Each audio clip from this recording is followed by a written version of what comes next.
বিখ্যাত মুসলিম স্কলার মালিক ইবনে দিনার তাবিঈ, তিনি এক জায়গা দিয়ে তিনি যাচ্ছিলেন, দেখলেন একটা বাচ্চা সেখানে বসে আছে। তিনি ভাবলেন বাচ্চাকে গিয়ে আমি সালাম দেবো। ছোট বাচ্চা তো সালাম না দিয়ে তিনি চলে গেলেন। কিছুক্ষণ পর তার মনে হলো কানান নবী সাল্লাল্লাহু আলাইহি ওয়াসাল্লাম আলা সিবিয়ান, রাসূল সাল্লাল্লাহু আলাইহি ওয়াসাল্লাম তো বাচ্চাদেরকে সালাম দিতেন, তাহলে আমি সালাম না দিয়ে যাচ্ছি কেন? তিনি ফিরে আসলেন এবং ফিরে এসে তাকে বললেন যে আমি সরি, আমি তোমাকে সালাম দিচ্ছি, আসসালামু আলাইকুম। বলে ওয়ালাইকুম আসসালাম, আচ্ছা ঠিক আছে। বলে আমি তোমাকে একটা প্রশ্ন করি। বলে প্রশ্নটাকে বলো, তুমি বলো তো যে যে আকল এবং ইলমের মধ্যে পার্থক্য, আকল এবং মানে আকল এবং অহংকারের মধ্যে পার্থক্য কি? আকল মাল ফারকু বাইনাল আকলি ওয়াল কিবরি, আকল এবং অহংকারের মধ্যে পার্থক্য।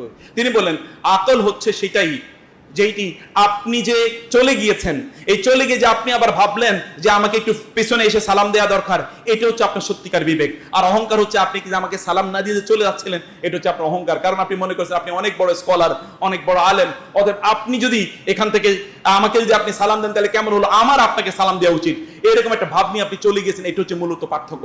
এবং তিনি আরো অনেকগুলো প্রশ্ন করলেন, তাকে বললেন যে আচ্ছা তোমাকে আমি দেখলাম একবার হাসছো আর একবার কাঁদছো, কেন তুমি এটা বলো তো? তিনি বলেন যে আমি হাসছি, এবং ওয়াহাব ইবনে মুনাব্বাহ তিনি ঘটনাগুলো বর্ণনা করেছেন। তিনি বলেন যে আমি হাসছি এবং আমি কাঁদছি এই জন্যে, যখন আমি চিন্তা করলাম জান্নাতের কথা তখন আমি হাসছি, যখন আমি জাহান্নামের কথা চিন্তা করছি তখন আমি কেঁদেছি। এটা ছোট বাচ্চার মধ্যে এরকম একটা জেনারেশন ছিল যেখানে ছোট বাচ্চাগুলো পর্যন্ত তারা দিন নিয়ে চিন্তা করতো। আর আমাদের ছোটদের বাচ্চাদের মধ্যে দিনের তো কোনো চিন্তাই নাই, কারণ বাবাদের মধ্যে মায়েদের মধ্যে তো দিন নাই। বাবা মায়েরাই তো সবচেয়ে ভালো স্কুল, সবচেয়ে ভালো কলেজ, সবচেয়ে ভালো ইউনিভার্সিটিতে কোথায় ভর্তি করাবে এই প্রতিযোগিতা তারা লিপ্ত। দিনের আলোচনা নাই, দিন পড়ার মতো কোনো সুযোগ নাই এবং কোনো সময় নাই, এরকম একটা অবস্থা তৈরি হচ্ছে। দিন পড়ানোর মতো কোনো সময়ও নাই এবং কোনো সুযোগও নাই। এই সকল লোকেরা দুনিয়ার ক্ষেত্রে তারা এতটা আবিষ্ট হয়ে আছে, দুনিয়ায় তারা এতটা নিমজ্জিত হয়ে আছে যে তারা দিন তারা বুঝেও না, দিনের কাছাকাছিও নাই।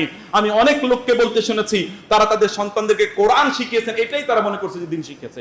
আমি আমার বাচ্চাটাকে কোরআন পড়তে শিখিয়েছি, এটাই তিনি মনে করছেন আল্লাহর কাছে। তো আল্লাহকে তো বহু সার্ভিস তিনি দিয়েছেন অলরেডি, আল্লাহকে বহু সার্ভিস দিয়েছেন, আল্লাহকে বহু পরিমাণে তিনি কি অলরেডি তার কৃতজ্ঞতা প্রদান করেছেন যে আল্লাহর কিতাবটা পড়তে পারে বাচ্চা, এর চেয়ে আবার বেশি কিছুটা কি লাগবে? এই সকল লোকেরা দুনিয়ার কুকুরে পরিণত হচ্ছে।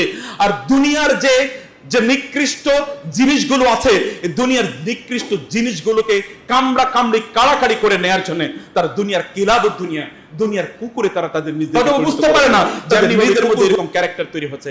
প্রিয় ভাইরা, সম্মানিত বোনেরা, আমি যে কথাই আপনাদেরকে বলছিলাম যে আমরা আসলে কেমন সভ্যতা নির্মাণ করতে চাই, কেমন সভ্যতায় আমরা চলতে চাই, এটি আমি আপনাদেরকে বলতে চাই যে আপনারা বিষয়গুলোকে ভালো করে আপনারা বুঝুন এবং আপনারা এটা অনুভব করার চেষ্টা করুন। রাসূলুল্লাহ সাল্লাল্লাহু আলাইহি ওয়াসাল্লাম যে দিন আপনাদেরকে দিয়ে গিয়েছেন, এই দিনই কেবলমাত্র আপনাদেরকে আমাদেরকে বাঁচাতে পারে।